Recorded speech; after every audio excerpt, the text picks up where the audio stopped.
Assalamualaikum warahmatullahi wabarakatuh. Anak-anak, ayah melanjutkan cerita ayah. Semoga cerita ayah ini bisa kalian ambil pelajaran. Setelah ayah dapat tawaran dari Nur untuk masuk Citibank, ayah mulai melamar. Dan alhamdulillah ayah dipanggil. Saat itu yang wawancara adalah kakak kelas ayah di IPB, satu jurusan. Dia posisinya sebagai supervisor.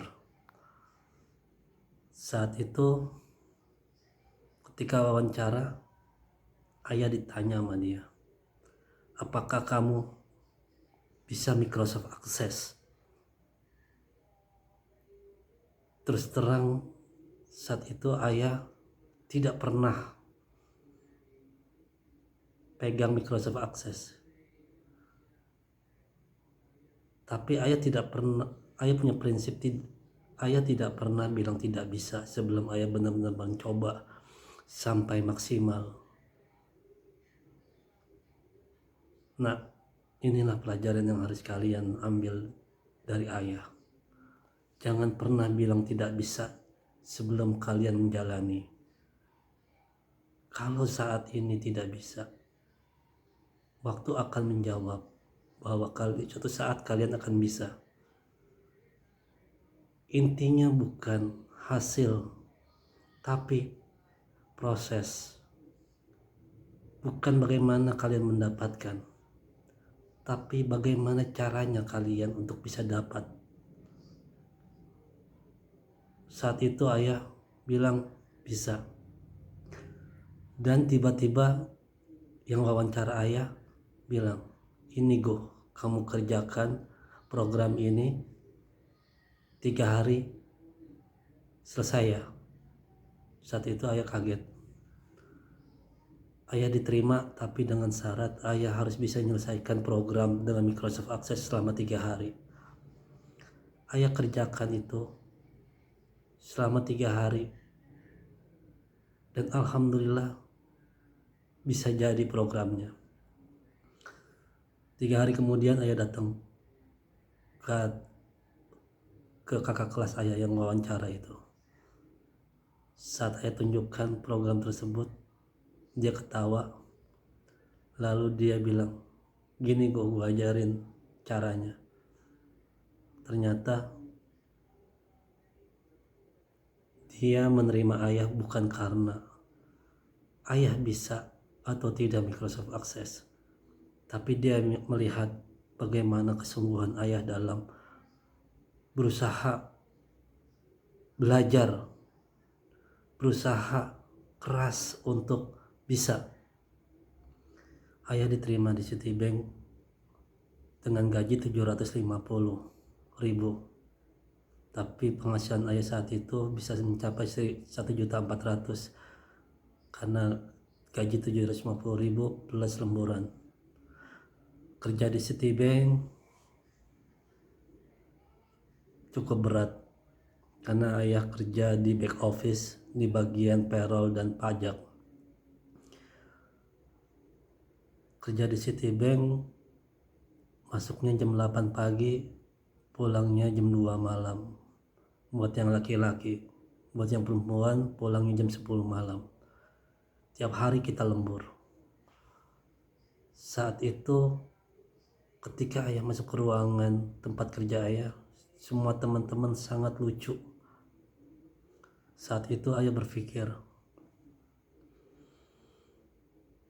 kalau saya ikut melucu seperti mereka, saya harus bisa mengalahkan yang paling lucu. Tapi kalau saya tidak bisa mengalahkan yang paling lucu, maka lucuan saya akan menjadi garing. Dan saya bukannya disenangi, malah tidak disukai. Dan ayah sadar banget bahwa ayah bukan tipe orang yang suka melucu. Ayah tipe orang yang serius. Saat itu ayah berpikir, saya harus jadi seperti apa? Lalu ayah memutuskan untuk menjadi seseorang yang pendiam dan punya karakter pintar. Ayah harus terlihat pintar. Ayah harus terlihat seorang yang pendiam yang pintar. Itu positioning, nak. Itu namanya diferensiasi.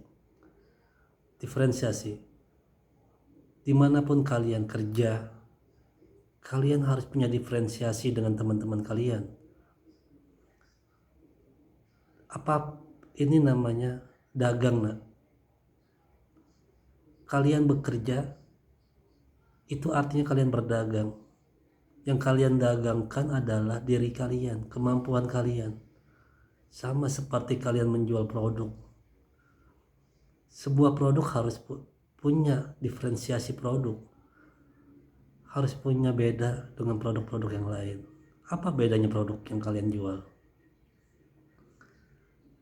Demikian pula ketika kalian kerja, apa yang membedakan kamu dengan teman-teman kamu? Itu yang ayah lakukan. Ayah melakukan diferensiasi. Ayah ingin beda dengan yang lain. Ayah menjadi orang yang pendiam dan pintar. Dan alhamdulillah itu berhasil.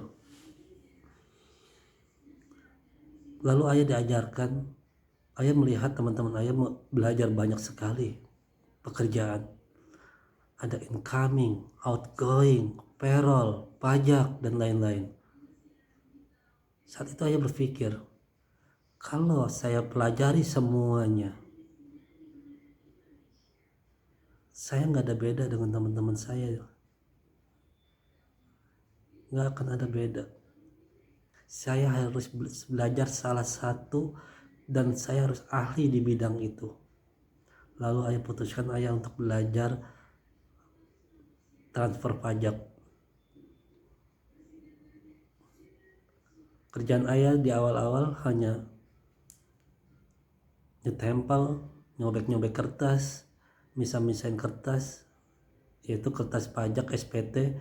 Itu ada 5 lembar, itu harus dipisahin, lembar 1, lembar 2, lembar 3, lembar 4, lembar 5, dan itu dipisah semua.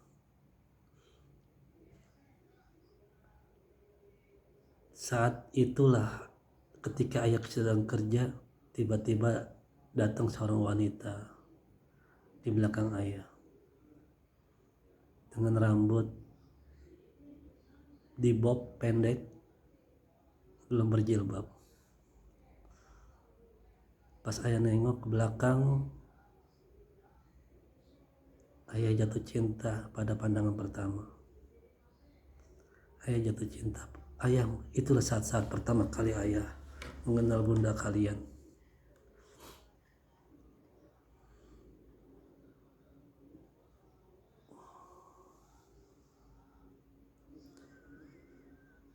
Saat itu ayah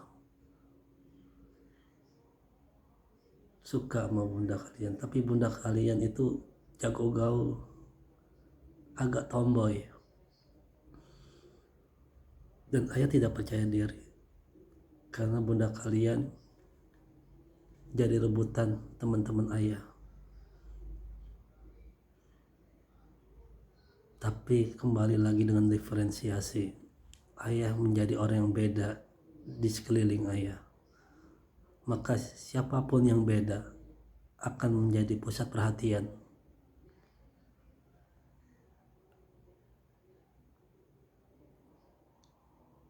Itulah awal ayah kenal bunda kalian.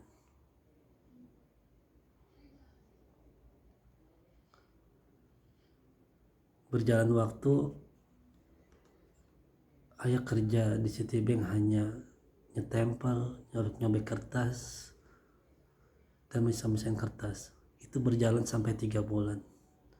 Sampai suatu hari atasan ayah datang ke ayah, "Go, nanti pulang bareng gue." Akhirnya setelah pulang, ayah bareng atasan ayah naik mobilnya.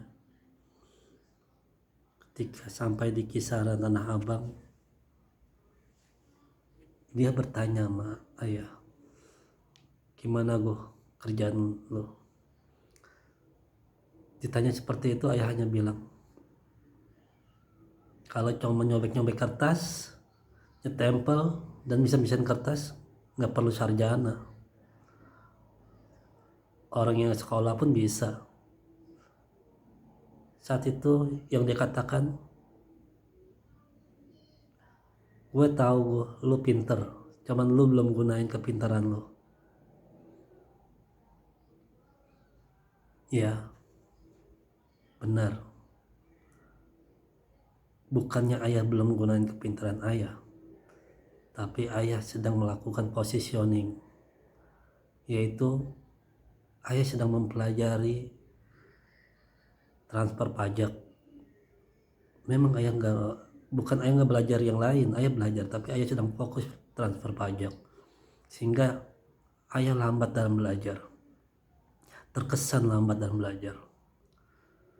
Namun itu yang membuat akhirnya ayah menjadi perhatian, karena setelah ayah mempelajari transfer pajak, dan ketika NPWP berubah dari 12 digit menjadi 15 digit, bukan hanya atasan ayah yang nggak bisa, bahkan manajernya pun nggak bisa. Di situ yang bisa hanya ayah. Dan saat itu ayah dibawa-bawa kemana-mana oleh manajernya kalau dia pergi ke kantor pajak. Dan atasan ayah bilang, teman-teman gak boleh lembur kalau gak ada ayah, karena hanya ayah yang bisa finishing pekerjaan tersebut.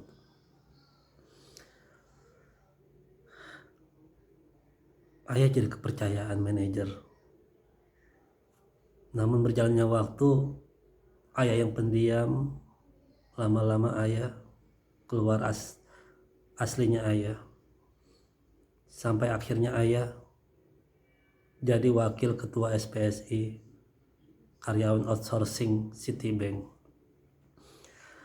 Ayah mimpin demo nuntut untuk diangkat menjadi karyawan tetap. Dan saat itulah ayah dipecat dari Citibank. Sebelum kejadian tersebut, kembali setahun sebelumnya, akhirnya ayah dekat dengan bunda kalian. Di depan Citibank ketika kami pulang, ayah bilang sama bunda kalian pulang bareng. Bunda kalian tanya, mau kemana? Mau main di halte bus di seberang gedung landmark Jalan Jenderal Sudirman. Halte bus itu menjadi kenangan buat ayah. Saat itu ayah menyatakan bahwa ayah suka sama bunda kalian.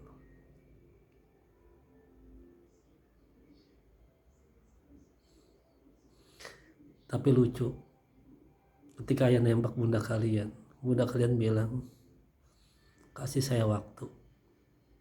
Waktu itu ayah hanya bilang sama dia, iya saya kasih waktu 5 menit.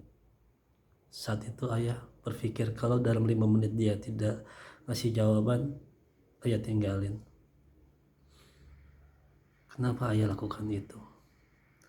Karena ketika kuliah ayah pernah suka sama wanita, dan ayah tidak pernah, selama 3 tahun ayah gagal, dan ayah gak mau sakit lagi.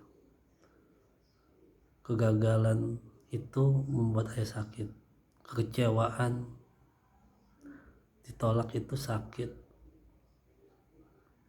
dan ayah gak mau. Ayah terlalu dalam saat ayah jatuh cinta pada bunda kalian di saat itu, sehingga ayah bilang, ayah kasih waktu 5 menit. Kalau bunda kalian tidak ngasih jawaban dalam 5 menit, ayah gak mau. Dan alhamdulillah bunda kalian menjawabnya bahwa dia pun suka sama ayah. Ayah antarin dia ke rumahnya, dan setelah itu kami pacaran. Waktu itu ayah dan bunda sepakat bahwa kita pacaran hanya setahun saja.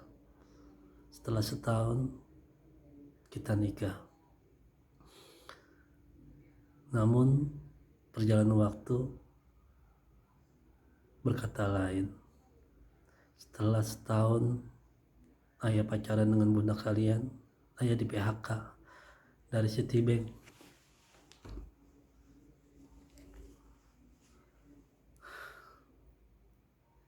8 bulan ayah nganggur.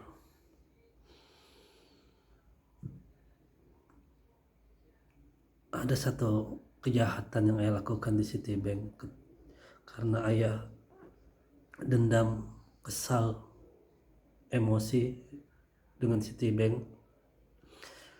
Ayah membuat program mirip dengan program pajak. Namun program itu udah ayah ganti, di mana fungsi save ayah ganti dengan fungsi delete.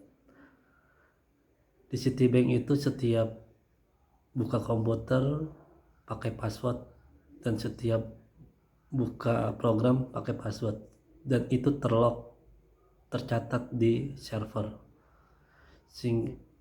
Sehingga ayah buat program tersebut, ayah simpan di komputer atasan ayah.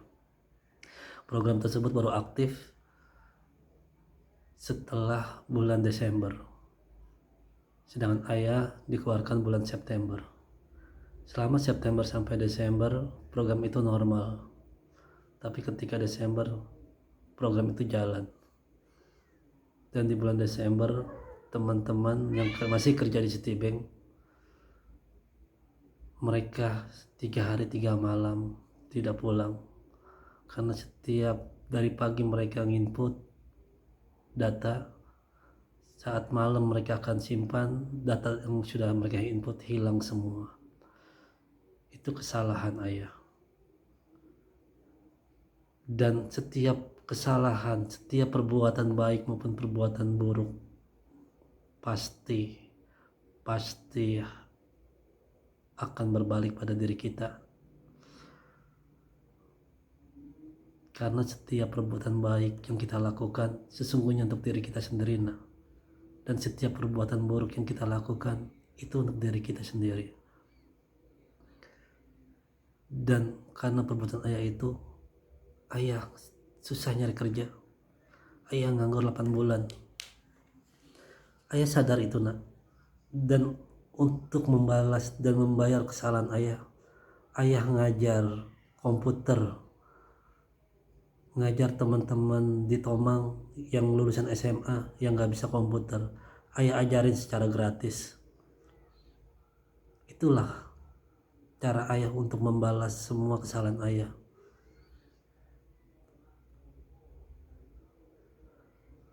Saat ayah keluar dari Citibank, ayah gak punya utang, dan ayah juga tidak punya uang.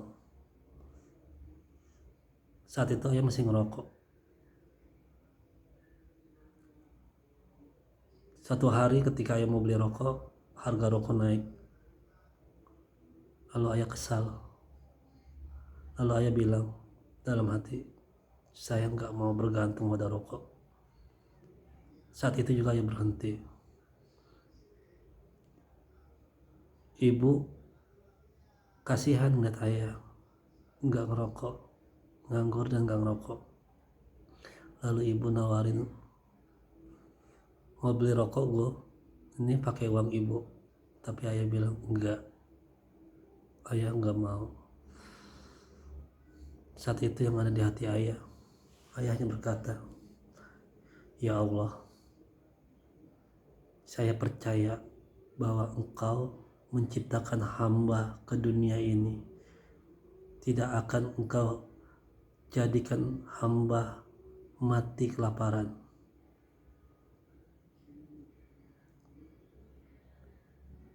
8 bulan ayah nganggur, dan alhamdulillah bunda kalian kerja di Tomang.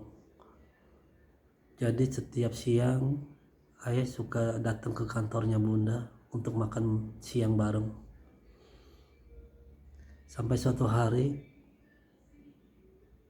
ayah makan bareng sama bunda. Habis makan siang bareng, ayah pulang ke rumah jalan kaki dari Tomang ke rumah. Sambil jalan hati ayah berkata, "Ya Allah, aku masih di sini, masih percaya bahwa Engkau yang maha memberi rezeki, bahwa Engkau tidak menjadikan hamba hanya untuk mati kelaparan. Tunjukkan kekuasaan-Mu hari ini juga, atau aku tidak akan pernah menyembah-Mu lagi." Nah, ini kesalahan, dan ayah menyesali ini. Tapi itulah yang terjadi dalam hati ayah. Hati ayah berkata demikian. Hati ayah berkata, tunjukkan kekuasaan-Mu hari ini juga, atau aku tidak akan pernah menyembah-Mu lagi. Sampai di rumah, ayah capek dan mau tiduran.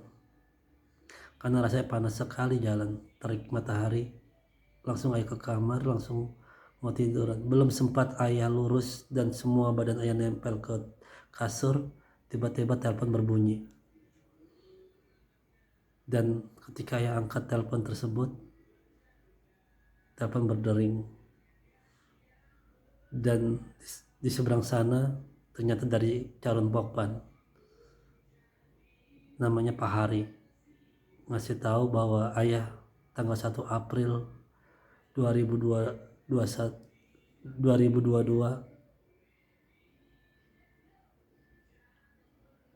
ayah diterima masuk kerja.